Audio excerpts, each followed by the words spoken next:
All right, here we are underneath Air Force One. Air Force All One. right, tell me about it, Bill. And this was President Eisenhower's airplane.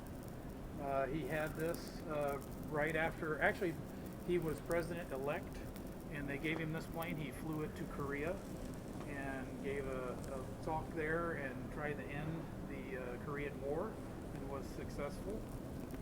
He's flown this over Europe, and it's had a good long life. But this is Columbine 2, which is the first Air Force One. Now the engine that you see sitting here, this is actually an Allison. This was a left engine out of a P-38 Lightning. So kind of a neat Okay. engine. But we bring you over here to show you up inside, and if you step over this way a little bit, and if you can see above the shininess up here toward the front, you can see the words Alcoa. They're upside down, and some 32 thousandths aluminum. That is original markings from Alcoa when they built the airplane in 47, I believe. Kind of neat. Now that was cleaned by a dry ice blaster. So you can't use carbon dioxide. And Yep, you can't use walnut husks, or you can't use sand, anything like that, because that media would get up inside of everything. So we end up using a dry ice blaster. It blasts those little pellets of dry ice that look like rice pellets at 109 degrees below zero. And so it freezes the surface, and then the other ones that hit it behind that knock off the dirt. And the actual pellets will evaporate before they even hit the ground. So all you have is dirt hitting the ground.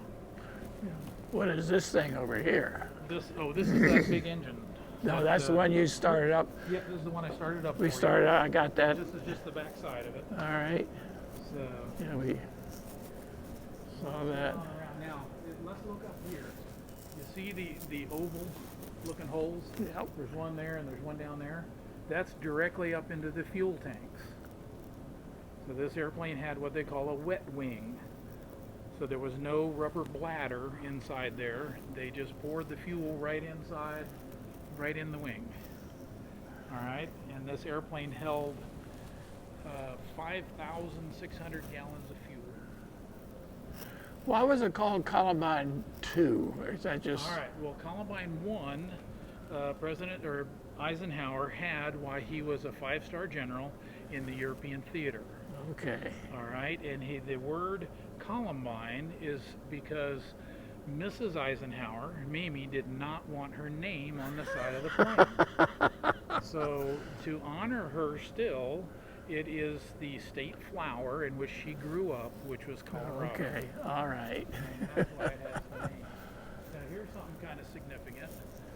This comes from Lockheed, who built the airplane, and it has a lot of these little pieces. In fact, here's a little piece in the back here. The top of